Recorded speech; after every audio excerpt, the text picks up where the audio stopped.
দেখতে দেখতে মানুষটা আমাদের ছেড়ে চলে গিয়েছে। আজকে 10 দিন হলো। আজকে হলো 10 দিনের ঘাটের কাজ। নমস্কার প্রিয় বন্ধুরা, কেমন আছো তোমরা? আশা করছি তোমরা সবাই ভালো আছো, সুস্থ আছো। প্রবাসে প্রিয়াঙ্কার নতুন একটি ব্লগে তোমাদের আরও একবার স্বাগত।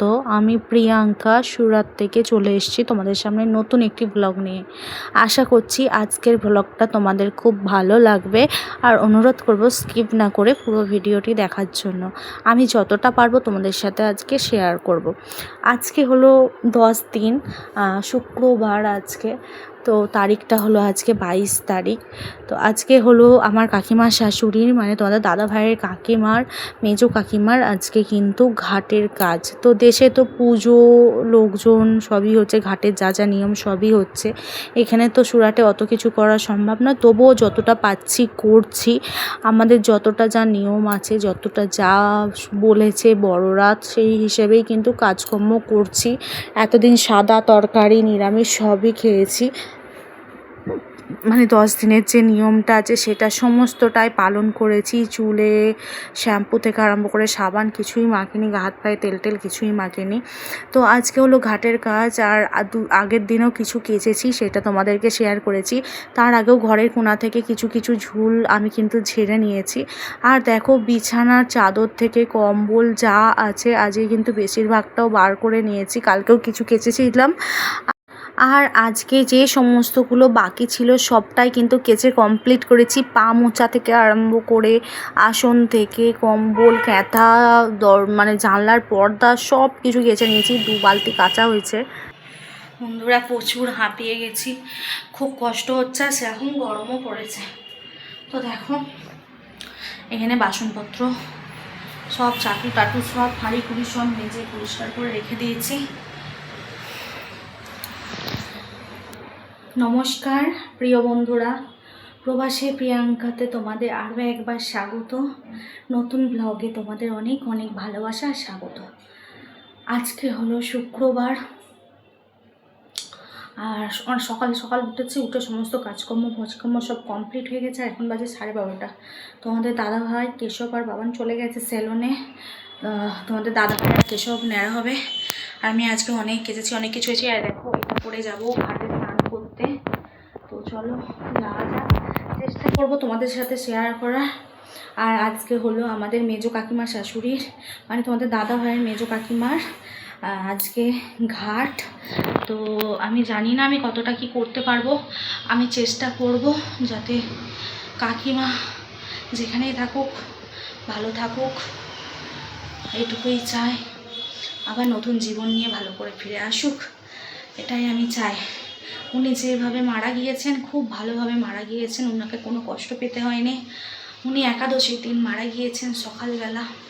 এমনকি যখন পোড়ানো হয়েছে খুব ভালোভাবে পোড়ানো হয়েছে, বৃষ্টি হয়েছে, এবার অস্থিটাও ভালো করে বিসর্জন দেওয়া হয়েছে, মানে জলে ভাসানো হয়েছে। আমি অত কিছু জানি না, আমি অনেকটাই ছোট। আমি যদি ভুল কিছু বলে থাকি বা ভুল কিছু করে থাকি, আমার বড়রা যারা রয়েছে তারা আমায় ক্ষমা করে দেবে, আর আমাকে শিখিয়ে দেবে, সব কিছু কমেন্ট করে বলে দেবে। আমি যদি ভুল করি সেটাও আমাকে শুধরে দেবে। তো আমাকে বলেছিল সকালে উঠে সমস্ত হাঁড়ি চাটু যা আছে সব পরিষ্কার করেছি। আর কালকে কিছু জামা কাপড় কেচেছিলাম, তোমাদের দেখিয়েছি। তোমাদের দাদাভাই তো নিচে এসে ওই কম্বলটা পরে, তো ওখানে কিছু কেচেছি, আর সেগুলো হাত দিইনি। আজকে দেখো অনেক কেচেছি, তোমাদেরকে দেখায়। এদিকে বিছানা থেকে সব নামিয়ে নিয়েছি, কেচেছি, আর এগুলো কালকের কাঁচা সব রয়েছে। এই হলো ঘরের অবস্থা। সোফা তো কেচেই ফেলেছি, আর এই ওড়নাটা আমি নিয়ে যাব, ওড়নাটা নেব আমি। আর এই দেখো আমার গ্যালারির অবস্থা দেখো, সমস্ত কিছু কেচে ফেলেছি, কিছু বাকি নেই। আমার শুকোতে দেওয়ারও জায়গা নেই। এই দেখো এখানে একবার লাট দিয়ে পড়ে রয়েছে। বিছানার একটা কম্বল রয়েছে, গায়ে দেওয়ার কম্বল, বিছানার চাদর, একটা হচ্ছে ওয়ালপেপার করা থাকে, আবার এটা তোমাদের দাদাভাই গায়ে দেয়। আবার তারপরে এখানে কার্টেন রয়েছে, মানে পর্দা, সব কিছু রয়েছে। এ থেকে যে সব কেচে ফেলেছি, পামোচ, আসন, প্রত্যেকটা জিনিস একটা একটা করে আমি কেচে ফেলেছি। তো এইগুলো আগে স্নান করে আসি, তারপর দেখি পুকুরেতে দিয়ে, মানে ছাদে দিয়ে আসবো, সব ভুলভাল হয়ে যাচ্ছে। আর এখানে এই যে আমাদের নিয়ম আছে যেটা, গুড় ছোলা খাওয়ার। তো বন্ধুরা এখানে আমি দেখো গুড় রেখে দিয়েছি আর তার সাথে কিন্তু ছোলা ভিজে দিয়ে দিয়েছি, কারণ আমাদের নিয়ম আছে স্নান করে আসার পর গুড় ছোলা খাওয়ার। আর এখানে কিন্তু জলও রেখে দিয়েছি, আর যে আমরা নদীতে চান করতে যাব সেখান থেকে কিন্তু জল এনেই ঘটিতে দেব। বেরিয়ে পড়েছি, যাচ্ছি যাচ্ছি। আচ্ছা একটুখানি দাঁড়াও যাচ্ছি। হয়ে গেছে, চাবি দিব। হ্যাঁ যাচ্ছি।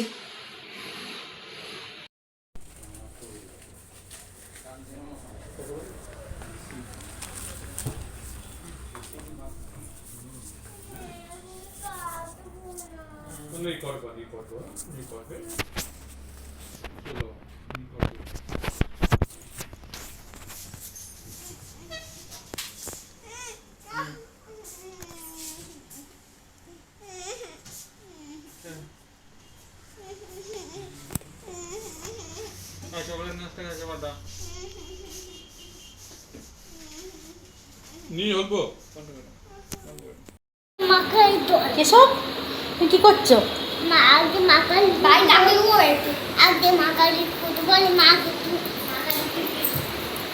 কেশব নতুন জামা পড়েছে? কেশব নতুন জামা পড়েছে? চুল কই তোমার? কোথায় গেল চুলটা? কে কেটে দিয়েছে? বাবা কেটে দিয়েছে? কি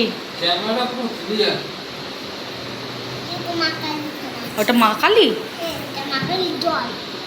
তাই তুই কি করছিস? ভাল লাগছে না? ঘুম পাচ্ছে? ওট ওট ওট,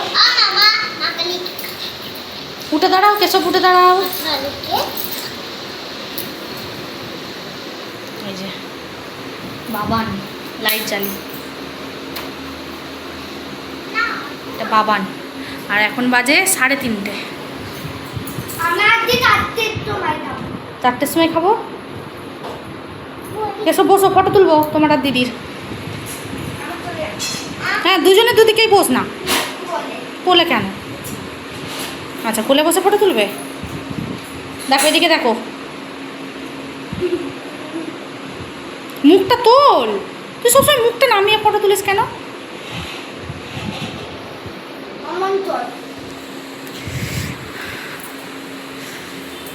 এদিকে রান্না হচ্ছে, এদিকে আলু সিদ্ধ ভাত রান্না হচ্ছে। আলু সিদ্ধ ভাত, আর এখানে হবে বেসন বড়া ভাজা। আলু সিদ্ধ ভাত ঘি দিয়ে।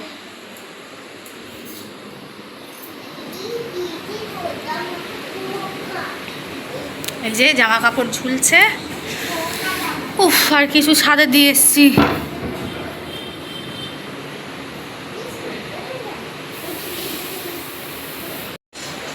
আমরা তখন মনে হয় এলাম 2:45-র সময়। এসে জামা কাপড় দেখেছি প্রচুর গরম। এই জিনিসটা ছিল আমার, এটা আমার কুর্তি ছিল, ছেড়ে ফেলেছি, প্রচণ্ড গরম। এসে জামা কাপড়গুলো শুকোতে দিয়ে এলাম ছাদে, যে কম্বল মোটা মোটা কেটেছিলাম ওগুলো, নাহলে শুকাবে না। আর ছাদে প্রচণ্ড রোদ। এই যে সব ছেড়ে ফেলেছি। আর আমাদেরকে রান্না করে খেতে হবে, রান্না চাপানো হয়েছে, রান্না হলে সবাই খাবো। এসব কি করছো বাবা?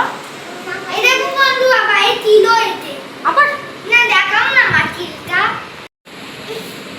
ছাড়, মাথায় হাত দিস না সব সময়। কেশব খিদে পেয়েছে? খিদে পেয়েছে? কেশব সেই সকালে দুধ কর্নফ্লেক্স খেয়েছে। ও পুজো করার সময় কথা বলতে নেই? কেশব এখন পুজো করছে।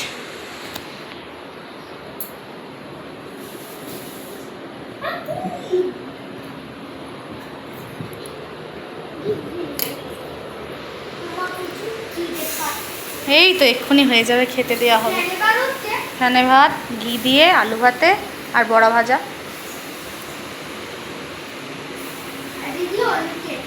না আজকেও সাদা, কাল থেকে হলুদ।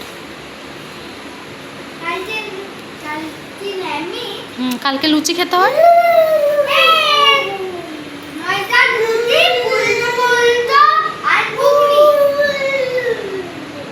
এটা কি হচ্ছে?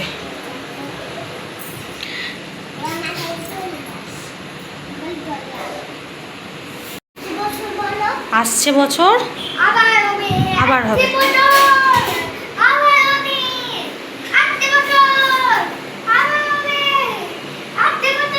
ওটা কি হচ্ছে?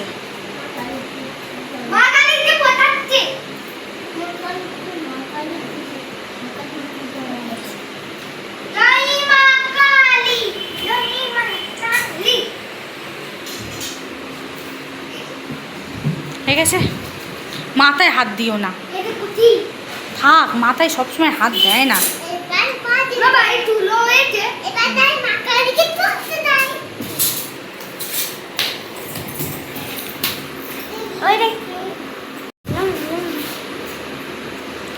চলো ভাত খাবে, চলো।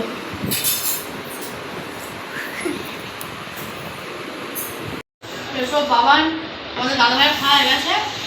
ভাত, আলু ভাতে মাখা, আর এই যে এখানে বেসন বড়া ভাজা, এই দিয়ে ভাত খাচ্ছি। তো এখন বাজে 4:10।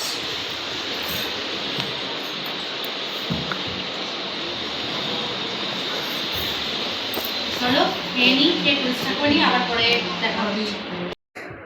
আমি আলি শুদ্ধ ভাতটা বসিয়ে দিয়েছিলাম, আর তোমাদের দাদাভাই বেসনটা ফেটিয়ে বড়াটা ভাজলো বেসনের। আর ও কিন্তু লাস্টে মানে আমাকে একটু হেল্প করলো, কারণ আমার শরীরটায় খুব কষ্ট হচ্ছিলো, আর এতটা পরিমাণে রোদ উঠেছিল কি বলবো।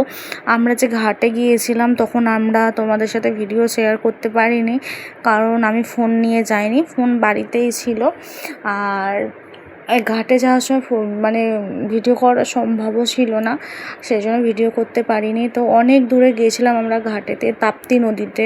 এখানে কাছে তাপ্তি নদী আছে, কাছে বলতে অনেকটাই দূরে। একটা ঘাটে প্রথমে গেলাম, ঠিক ঘাট না, ওখানটা জল ছিল ঠিক ভালো না। তারপরে আরেকটু দূরে গেলাম, সেখানটা একটু ভালো না। আরেকটু দূরে গেলাম, সেখানটা একটা ঘাট রয়েছে, সেখানে সবাই স্নান করে। তো ওখানেই গেলাম স্নান করতে। আর এত পরিমাণে গরম আর এত রোদ উঠেছে বন্ধুরা, কি বলবো। আমরা তো 12:30টার সময় তখন বেরিয়েছি, আর পুরো দুপুরের ঠাঁটা রোদটা লেগেছে, আর প্রচুর কষ্ট হয়েছে। ওখানে যাওয়ার পরে স্নান টান করলাম। আর আমি কিন্তু ঘর থেকে বেরিয়ে সেলুনে গিয়েছিলাম। সেলুনে গিয়ে আগে নখটা আমার চেঁচে দিল, বাবানেরও নখ চাচা হয়ে গেছিলো, আর তোমাদের দাদাভাই আর কেশব তো ন্যাড়া হয়েছে। তো আমাদের কিন্তু সেলুনের নখগুলো চেঁচে দেওয়ার পর আমি আবার ঘাটের কাছে গিয়ে নখ কেটে নিয়েছিলাম। আর আমরা তাপ্তি নদীতে স্নান করেছি। কেশবকে যখন নেড়ু করছিল তখন কিন্তু বাবান একটুখানি ভিডিও করেছিল, তো তোমরা দেখতে পেলো। ও একদম কিন্তু নেড়ু হতে চায়নি, কেমন ফসফস করে রাগ দেখাচ্ছিল। বিকাল থেকে কোনো কিন্তু ভিডিও করিনি, কারণ এত রোদ লেগে গিয়েছিল। যা হোক করে খেয়ে নিয়ে ওই একটু সকুড়ি দিয়ে মানে মুছে, খাওয়ার জায়গাটা মুছে নিয়ে বাসনগুলো জলে ভিজাতে দিয়ে শুয়ে পড়েছিলাম। তারপরে আর সন্ধ্যে থেকে ভিডিও করিনি। তারপরে এক টাইমে ছাদে আমিও যাইনি, বাবানকে বললাম যে ছাদ থেকে তুই এগুলো নিয়ে আয়। এক টাইম ছাদ থেকে পর্দাগুলো শুকিয়ে গেছিলো, নিয়ে এলো পর্দা, বিছানা চাদর এগুলো নিয়ে এলো। নিয়ে আসার পর পর্দাটা লাগিয়ে শুয়েছিলাম, কারণ রাস্তার ধারের ঘর তো, পর্দা না লাগালে শোয়া যায় না। তো শোয়ার পরে আবার যখন 7টা বাজলো, বাবান আবার মোটা দুটো কম্বল, মানে একটা যে গায়ে দেওয়ার কম্বল, আর একটা একদম খুব মোটা ভারী কম্বল ছিল যে বিছানায় পাতা থাকে, সেই কম্বলটা নিয়ে এলো। নিয়ে আসার পরও একটা সাইড একটুখানি ওই ধারগুলো না ভিজে ছিল, একটা সাইডে নিয়ে আবার একটু গ্যালারিতে মেলে দিলাম। মেলে দেওয়ার পর এই যে রাত্রির এখন বাজে 10টা, তো এখন শুকিয়ে গেছে। আমি এখন পেরে ফেলবো বিছানার চাদরটা। মানে তোমাদের সাথে দুপুরের পর আর কোনো তোমাদের সাথে কথা হয়নি, এই আবার রাত্রিরে আবার ভিডিও করা চালু করলাম রাত্রি 10টার সময়, যে বিছানার চাদরটা পারছি, তোমাদের সাথেও শেয়ার করছি। তো বিছানাটা প্রথমে ঝেড়ে নিলাম। আর কেশব দেখো আমার কাছে রয়েছে, কেশব দুষ্টুমি করছে এই যে। আর সবসময় মাথায় গিয়ে জানো নেড়ুটাতে খালি জল দিচ্ছে, এত দুষ্টু, খালি জল দিচ্ছে। বলছে আমার মাথা গরম হয়ে যাচ্ছে, আর বলছে মা জানো আমাকে না একটু ভালো লাগছে না। কি বলবো। আজকেও তো সাদা খাওয়া হয়েছে, আর রাত্রেও সাদাই খাওয়া হবে। রাত্রে পটল ভাতে আলু ভাত, মানে আলু ভাতে দিনই রাত্রে, আর পটল ভাতে ভাত করছি, মানে পটল সিদ্ধ ভাত। আর হচ্ছে একটু বাঁধাকপি ভাজবো আলু দিয়ে, ভাজা হয়ে গেছে, বাঁধাকপি আলু ভাজা হয়ে গেছে, পটল সিদ্ধ ভাতও মানে হয়ে গেছে, ঝরানো ভাতই করছি, ভাত ঝরাতে দিয়েছি। আর এই টাইমে এখন আমি একটু মুগের ডালও চাপিয়ে দিয়েছিলাম, মুগের ডালটা চাপিয়ে দিয়ে, সিদ্ধ ডালটা চাপিয়ে দিয়ে এখন বিছানাটা পাততে এসেছি। তো প্রথমে দেখো আমি বিছানাটা ঝেড়ে নিলাম। ঝেড়ে নেওয়ার পর কিন্তু এই যে এইটা বেশ খুব ভালো, মানে কেশব মাঝে মধ্যে বিছানাতে পিসি করে দেয়, তো যার কারণে এটা পাড়া। তোষকটা কিন্তু খারাপ হয় না, তোষকটা আগের তোষকটা আমাদের বেশি দিন যায় না, খারাপ হয়ে গিয়েছিল। এইটাই নতুন তোষক বানানো হয়েছে, 3-4 মাস হবে বানানো হয়েছে, যার কারণে কিন্তু আমি এটা পেরে দিই, মানে 3-4 মাসের পর 1 মাস পর থেকে এটা পেরে দিই। এটা বেশ ভালো। আর এটার ওপরে ওই মোটা কম্বলটা পারি। আর দেখেছো আমি যখনই বিছানার চাদর পাতবো আর কোনো কিছু করব, তখনই কেশব কিন্তু উঠে পড়বে আমার পিঠের উপরেতে, বলবে ঘোড়া চাপবো আমি, জানো। আর আমার একে শরীর আজকে বইছে না, এত একটুখানি হেঁটেছি, তারপরে রোদে রোদে ঘুরেছি, পাগুলো খুব ব্যথাও করছে, তারপরে এত ভারী ভারী কেচেছি না 2 দিন ধরে, গা হাত পায়ে প্রচণ্ড ব্যথা লাগছে। আজকে আর কিচ্ছু করতে ইচ্ছা করছে না, যেন মনে হচ্ছে শুয়ে পড়ি। বিরক্ত লাগছে নিজের মধ্যেই একটা। নতুন জামা কাপড় তো এসেই খুলে ফেলেছি, কারণ এতটা পরিমাণে গরম না, কিচ্ছু ভালো লাগছে না। তারপরে এত কাচাকুচি সব কিছুই নিয়ম। আর কিন্তু আমরা এসে ওই গ্লাসে করে জল এনেছিলাম, আর যে গ্লাসে জল রেখে গেছিলাম ওতে কাকিমার নাম করে, কিন্তু আমার কাকিমার শাশুড়ির নাম করে তোমাদের দাদা ভাই, আমি, তারপর বাবান, কেশব সবাই কিন্তু ওতে জল দিয়ে আবার জলটা ফেলে দেওয়া হয়েছিল। তারপরে গুড় ছোলা মুখে দিয়ে জল খেয়েছি, নিয়ে একটুখানি ঘরে সোনপাপড়ি ছিল, মিষ্টি আনা হয়নি, ওই যে ডিমার্ট থেকে সোনপাপড়িটা আনা হয়েছিল না, সেই সোনপাপড়িটাই মুখে দিয়েছিলাম আমরা। মুখে দেওয়ার পরে এই যে এইসব কাজকর্ম চলছে। আর দেখেছো আমি যতবার ওরকম উপর উঠছি ততবার, তো ওই ওয়ালপেপারটা পরার পর কিন্তু আমি মোটা কম্বলটা পেরে দিই, নাহলে কিন্তু কী বলো তো, ওপরে যদি পেপারটা পাড়া থাকে না, পুরো চাদরটা ভিজে যায়, সেই চাদরটাতে আর শোয়া যায় না। এখন আর কেসব বাথরুম করে না বিছানায়, কিন্তু মাঝে মধ্যে না করে ফেলে, তাও মানে পেরে রাখি। আর ওই পেপারটা না স্লিপ কাটার মতোটা হয় না। আর কেশব কিন্তু আমাকে অনেক কাজে হেল্প করে। আর বাবান না রাগ করে একটু শুয়ে আছে, বাবানের একটুতেই রাগ হয়ে যায়, মানে বাবান ফোন দেখছিল, ওকে বলেছি এখন ফোনটা রাখ আর ফোন দেখিস না, তো সেই কারণে মেয়ের এখন রাগ হয়েছে, সোফাতে গিয়ে শুয়ে রয়েছে। আর সোফার কভারটা কিন্তু এখনও পরাইনি, আগে বিছানাগুলো ঠিকঠাক করে নিই, তারপরে মানে সোফার কভার পরাবো। এই যে দেখো আমাদের উপরের বিছানা কিন্তু কমপ্লিট হয়ে গেছে, আর কেশবও আমাকে সমানে হেল্প করে যাচ্ছে। কেশব একটার পর একটা কাজ করছে, আর দেখো নাচ করছে, ডিগবাজি খাচ্ছে, ও কী করছে তোমরা খালি দেখো, ওর কাণ্ড দেখলে তোমাদের মাথা খারাপ হয়ে যাবে। আর একবার করে আয়নার সামনে যাচ্ছে, আয়নাতে মুখটা দেখছে আর বলছে মাম্মা আমার মাথাটা না ভালো লাগছে না, পচু লাগছে দেখতে, এই করছে। এবার তোমাদের দাদাভাইয়ের এই গদিটার মধ্যে কিন্তু কভারটা পরিয়ে দেব। তো ওই গদির মধ্যে কভার পরাতে গিয়ে আমি একবারে নাচে হাল হয়ে গেছি, আমার একবারে মাথা খারাপ হয়ে গেছে। আমি কেশবকে বলছি এই কেশব দেখাই দিদি কী করছে, একবার দিদিকে ডেকে নিয়ে আয়। তো প্রথমে আমি ডাকলাম, এলো না, তারপর কেশব অনেকবার গিয়ে ডাকলো, ডাকার পর কিন্তু বাবান এদিকে এসছে। তো দুজনকে, বাবানকে বলছি বাবান ধর পড়া, বাবানও সেই পাচ্ছে না, ওকে আমি পড়াতে বলছি ও আবার বার করে দিচ্ছে। আমি বলছি তোকে দ্বারা কিছু আর হবে না, তুই এরকম করে ধর। সে কি কাণ্ড করা হলো, মোটামুটি অনেকক্ষণ 15-20 মিনিট এইটার পেছনেই আমার কেটে গেছে। আমি এখন ভিডিওটা স্পিডে দিয়ে দিয়েছি, তাই নাহলে এতটা পরিমাণে আমার এটা ঢোকাতে টাইম লেগেছে আমি কি বলবো। তো আমি পুরো ঘেমে স্নান করে গেছি, এদিকে ফুল স্পিডে পাখা চলছে, তবুও আমি ঘেমে একবারে স্নান করে গেছি। তো একবারে রাত্রি যেহেতু হয়ে গেছে, বিছানাটাও পেরে ফেলেছি, আর তোমাদের দাদা ভাইয়ের বিছানাটাও পেরে দেবো। আর কেশব দেখো একবার এদিকে যাচ্ছে, একবার ওদিকে যাচ্ছে, একবার এই করছে, একবার ওই করছে, ওই করেই যাচ্ছে সারাক্ষণ। আর মাঝে মধ্যে যাচ্ছে একবার করে বেসিন থেকে জল নিয়ে না নেড়ুটাতে বুলিয়ে দিচ্ছে, মানে হাসিও পাচ্ছে আর বকুও দিচ্ছি, কারণ নাহলে ঠান্ডা লাগবে। আর নদীর জলে বা পুকুরের জলে তো স্নান করার অভ্যাস নেই, স্নান করেছে। আর আজকে তো যেহেতু ঘাট, ওই জন্য সাবান শ্যাম্পু মেখে স্নান করতে হয়, তো সাবান শ্যাম্পু মেখে স্নান করা হয়েছে। তো চুল টুল আঁচড়াতে নেই, চুল টুল আঁচড়ায়নি। তো বন্ধুরা ঘাটের কাজ কিন্তু আমাদের ভালোভাবে কেটে গিয়েছে, আর এখন রাত্রির হয়ে গেছে, রাত্রে খাওয়ার টাইম হয়ে গেছে, বিছানা ফিরে চলে এসেছি। আর খাবার মেনুতে তো তোমাদেরকে বললাম ভাত রয়েছে, বাঁধাকপি আলু ভাজা, সেদ্ধ মুগের ডাল, আর ওটা পটল ভাতে মাখা, এই ছিল রাত্রের মেনু। আর 2 ভাই বোন এখানে খেলা করছে, এবার খাইয়ে দাইয়ে আমরাও খেয়ে দিয়ে শুয়ে পড়বো, কারণ ঘাট কাজ কিন্তু আমরা খুব ভালোভাবেই মিটিয়েছি। আজকের ব্লগটা এই পর্যন্ত থাকলো, দেখা হবে নতুন ব্লগে। জয় শ্রীরাম, রাধে রাধে বন্ধুরা।